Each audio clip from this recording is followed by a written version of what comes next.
should we get into the reading?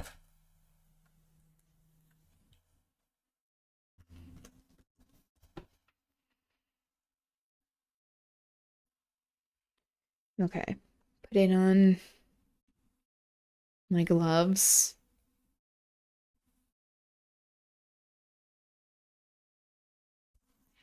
Velvet, you can tell I am a bit of a fan.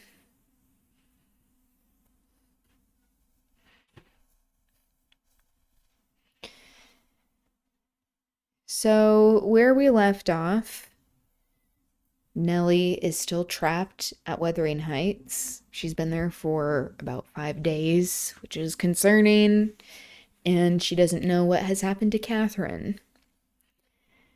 We're guessing that she was forced into marrying Linton. I mean, she said she was going to anyway, she wanted to anyway, but that Heathcliff was capturing them in order to force the situation.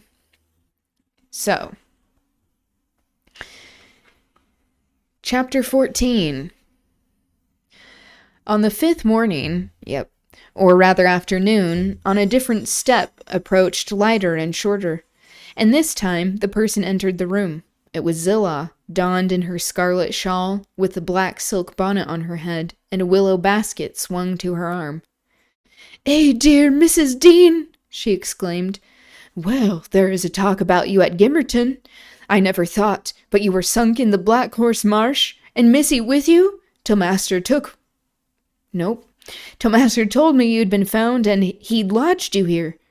What, and you must have got on an island, sure? And how long were you in the hole? Did Master save you, Mrs. Dean? But you're not so thin. You've not been so poorly, have you?" "Your master is a true scoundrel," I replied. So Zillah was lied to by Heathcliff. He was saying that, like, he found them in a hole somewhere in the marsh and got them out. "But he shall answer for it. He needn't have raised that tale. It shall all be laid bare." "What do you mean?" asked Zillah. "It's not his tale. They tell that in the village, about your being lost in the marsh, and I calls to Earnshaw when I come in."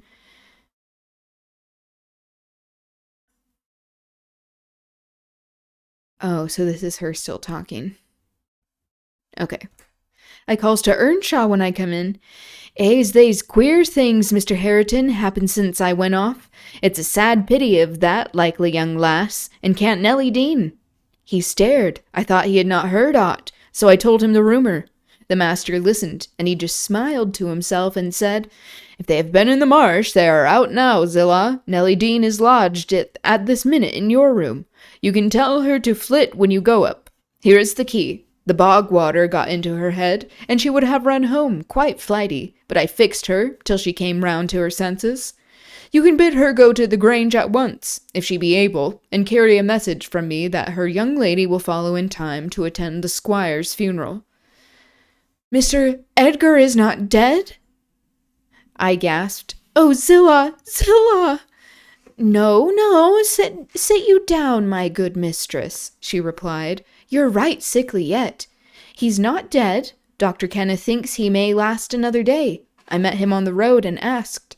Instead of sitting down, I snatched my outdoor things and hastened below, for the way was free. On entering the house, I looked about for someone to give information of Catherine. The place was filled with sunshine, and the door stood wide open, but nobody seemed at hand. As I hesitated whether to go off at once or return and seek my mistress, a slight cough drew my attention to the hearth. Linton lay on the settle, sole tenant, sucking a stick of sugar candy and pursuing my movements with apathetic eyes. "Where is Miss Catherine?" I demanded sternly, supposing I could frighten him into giving intelligence by catching him thus alone. He sucked on like an innocent. "Is she gone?" I said. "No," he replied. "She's upstairs. She's not to go. We won't let her." "You won't let her, little idiot," I exclaimed. "Direct me to her room immediately, or I'll make you sing out sharply." "Papa would make you sing out if you attempted to get there," he answered. He says I'm not to be soft with Catherine. She's my wife, and it's shameful that she should wish to leave me. He says she hates me and wants me to die, that she may have my money, but she shan't have it, and she shan't go home. She never shall. She may cry and be as sickish as much as she pleases." He resumed his former occupation, closing his lids as if he meant to drop asleep. "Master Heathcliff," I resumed, "have you forgotten all Catherine's kindness to you last winter, when you affirmed you loved her, and when she brought you books and sung you songs, and came many a time through wind and snow to see you? She wept to miss one evening because you would be disappointed, and you felt then that she was 100 times too good to you. And now you believe the lies your father tells, though you know he detests you both, and you join him against her. That's fine gratitude, is it not?" The corner of Linton's mouth fell, and he took the sugar candy from his lips. "Did she come to Wuthering Heights because she hated you?" I continued. "Think for yourself. As to your money, she does not even know that you will have any. And you say she's sick, and yet you leave her alone up there in a strange house. You, who have felt what is to be so neglected. You could pity your own sufferings, and she pitied them too. But you won't pity hers." I shed tears, Master Heathcliff. You see, an elderly woman and a servant merely, and you, after pretending such affection and having reason to worship her, almost, store every tear you have for yourself and lie there quite at ease. Ah, you're a heartless, selfish boy. "I can't stay with her," he answered crossly. "I'll not stay by myself. She cries so I can't bear it, and she won't give over, though I say I'll call my father. I did call him once, and he threatened to strangle her if she was not quiet. But she began again the instant he left the room, moaning and grieving all night long, though I screamed for vexation that I couldn't sleep." "Is Mr. Heathcliff out?" I inquired, perceiving that the wretched creature had no power to sympathize with his cousin's mental tortures. "He's in the court," he replied, "talking to Dr. Kenneth, who says uncle is dying truly at last. I'm glad, for I shall be master of the Grange after him, and Catherine always spoke of it as her house. It isn't hers, it's mine. Papa says everything she has is mine." So this is one of the more interesting aspects of this book that I think many scholars get wrong if they are not taking into consideration more of a class-conscious framework. That, because many of these scholars think that Emily Bronte is not engaging with social commentary, and I think that's not true.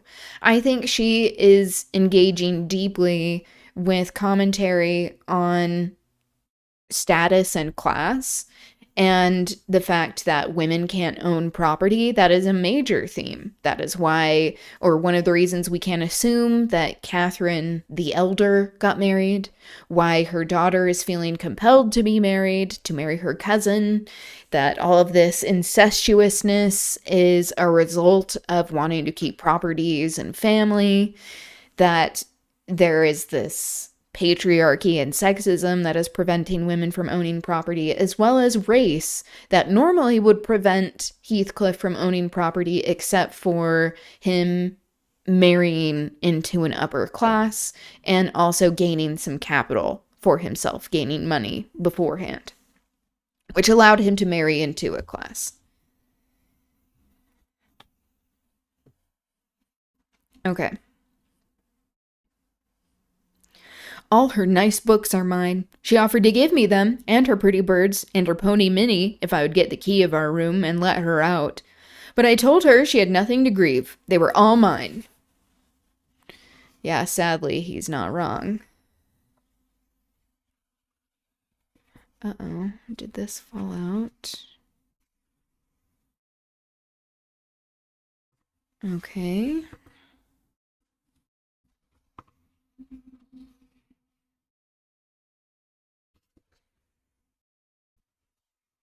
Let's see, we have another footnote. "Since Edgar Linton has failed to tie up his property in trusts, Linton is correct in his assertion, since upon her marriage to him, all her property becomes his." Yep.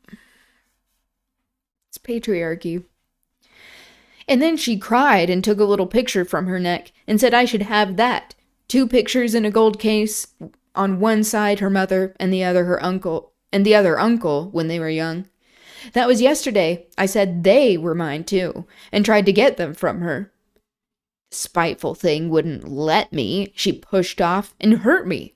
I shrieked out. That frightens her. She heard Papa coming, and she broke the hinges, and divided the case and gave me her mother's portrait. The other she attempted to hide, but Papa asked what was the matter, and I explained it.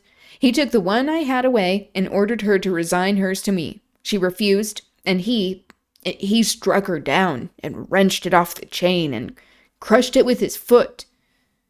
And were you pleased to see her struck? I asked, having my designs and encouraging his talk. I winked, he answered. I winked to see my father strike a dog or a horse. He does it so hard. Yet I was glad at first. She deserved punishing for pushing me. But when Papa was gone, she made me come out to the window and showed me her cheek cut on the inside against her teeth and her mouth filling with blood. And then she gathered up the bits of the picture and went and sat down with her face to the wall. And she has never spoken to me since. And I sometimes think she can't speak for pain. I don't like to think so. But she is a naughty thing for crying continually. And she looks so pale and wild. I'm afraid of her. Being afraid of her for acting in a normal way to the circumstances. It's like he's just glad that it's not him who is directly being abused. And we see how people are desperate to inflict pain on others when they feel pain themselves in this particular story. And you can get the key if you choose, I said. Yes, when I'm upstairs, he answered, but I can't walk upstairs now. In what apartment is it? I asked. Oh, he cried, I shan't tell you where it is. It is our secret. Nobody, neither Harriton nor Zillah, are to know. There, you've tired me. Go away. Go away. And he turned his face onto his arm and shut his eyes again. I considered it best to depart without seeing Mr. Heathcliff, and bring a rescue for my young lady from the Grange. On reaching it, the astonishment of my fellow servants to see me, and their joy also, was intense. And when they heard that their little mistress was safe, 2 or 3 were about to hurry up and shout the news at Mr. Edgar's door. But I bespoke the announcement of it myself. How changed I found him even in those few days. He lay an image of sadness and resignation, waiting his death. Very young he looked, though his actual age was 39. One would have called him 10 years younger, at least. He thought of Catherine, for he murmured her name. I touched his hand and spoke. Wait. Did I...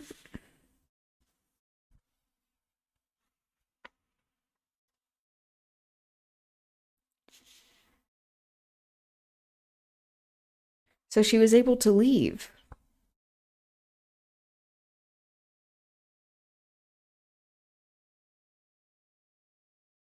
Considered it best to depart without seeing Mr. Heathcliff. Oh, okay. What? So he just let her leave. Just wanted to clarify that.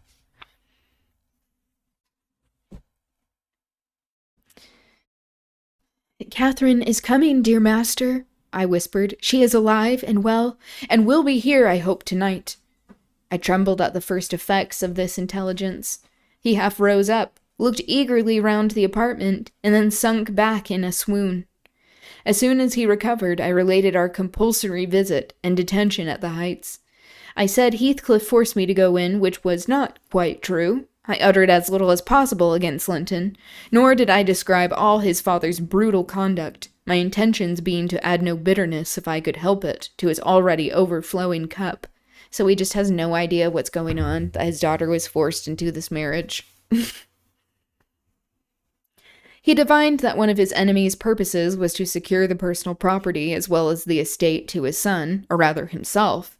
Yet why he did not wait till his decease was a puzzle to my master, because ignorant how nearly he and his nephew would quit the world together. However, he felt his will had better be altered, instead of leaving Catherine's fortune at her own disposal.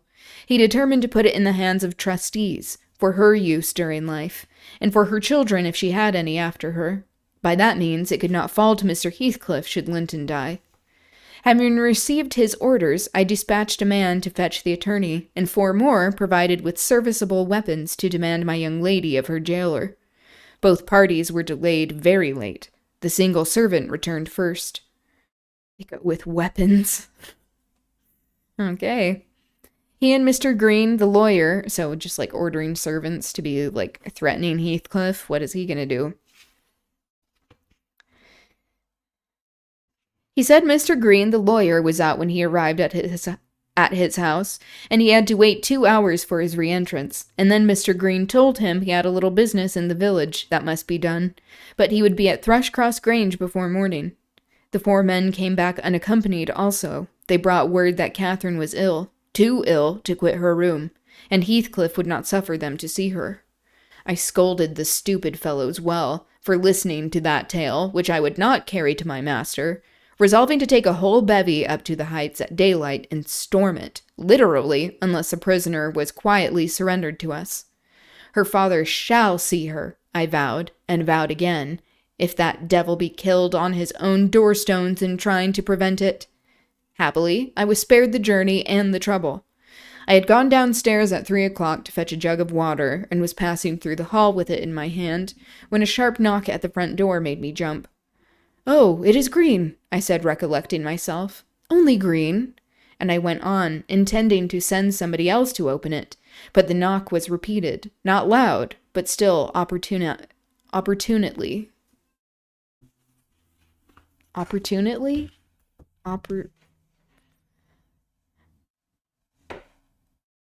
Let me see.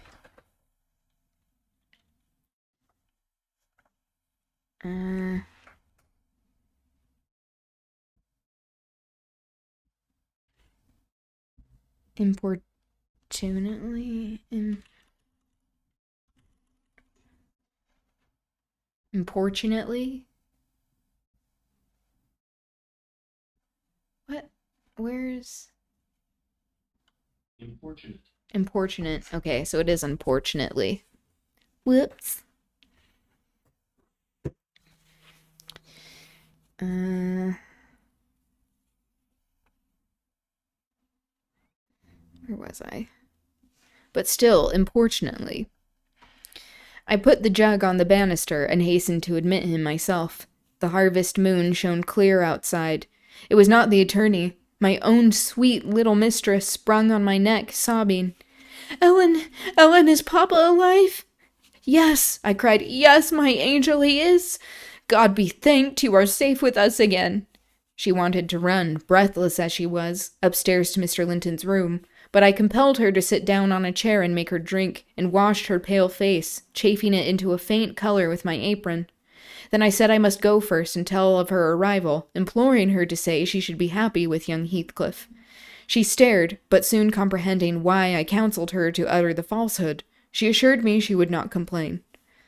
She's like, "Oh, so I have to lie about what just happened?" I couldn't abide to be present at their meeting. I stood outside the chamber door a quarter of an hour, and hardly ventured near the bed then. All was composed, however. Catherine's despair was as silent as her father's joy. She supported him calmly in appearance, and he fixed on her features his raised eyes that seemed dilating with ecstasy. He died blissfully, Mr. Lockwood. He died so. Kissing her cheek, he murmured, "I'm going to her, and you, darling child, shall come to us," and never stirred or spoke again, but continued that rapt, radiant gaze till his pulse imperceptibly stopped and his soul departed. None could have noticed the exact minute of his death. It was so entirely without a struggle. Whether Catherine had spent her tears, or whether the grief... Whoops. It was the keyboard drawer shutting.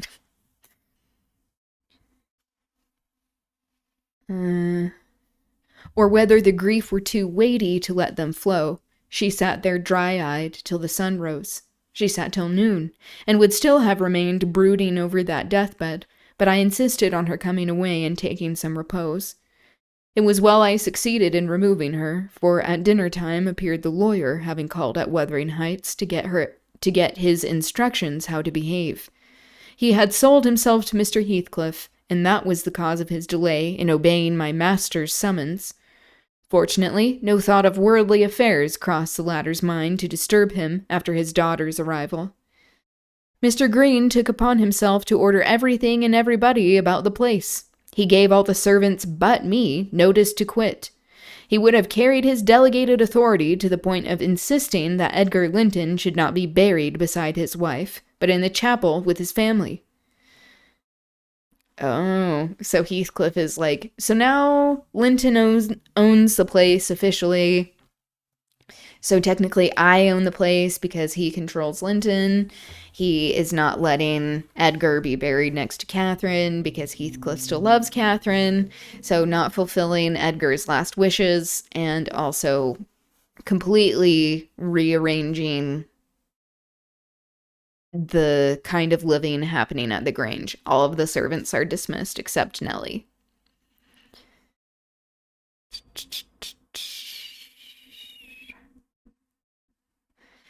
There was the will, however, to hinder that, and my loud protestations against any infringement of its directions.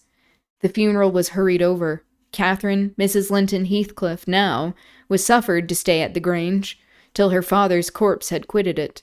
She told me that her anguish had at last spurred Linton to incur the risk of liberating her. She heard the men I sent disputing at the door, and she gathered the sense of Heathcliff's answer.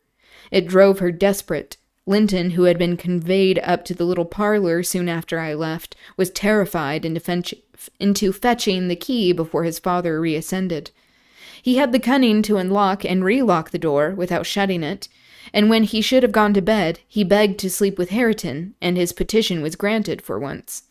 Catherine stole out before break of day. She dare not try the doors. It's like you wouldn't... Why was Heathcliff not suspicious of Linton wanting to sleep with Hareton? He and Hareton don't like each other. Or he was just like, oh, you don't want to be with Catherine? That makes sense. Catherine stole out before break of day. She dare not try the doors, lest the dogs should raise an alarm. She visited the empty chambers and examined their windows, and luckily, lighting on her mother's, she got easily out of its lattice and onto the ground by means of the fir tree close by. Her accomplice suffered for his share in the escape, notwithstanding his timid contrivances. Okay, that's the end of chapter 14. All right. That's going to be it for me today. But I will be back on Monday. And we will be talking more about protests with demands and how they must be paired in order to have any sort of movement be addressed, have progress. We need to have demands, clear asks. Anyway, thank you for being here. It was good chatting with you. I hope you have a good rest of your day, good rest of your evening, wherever you are, and I will see you soon. Okay, bye.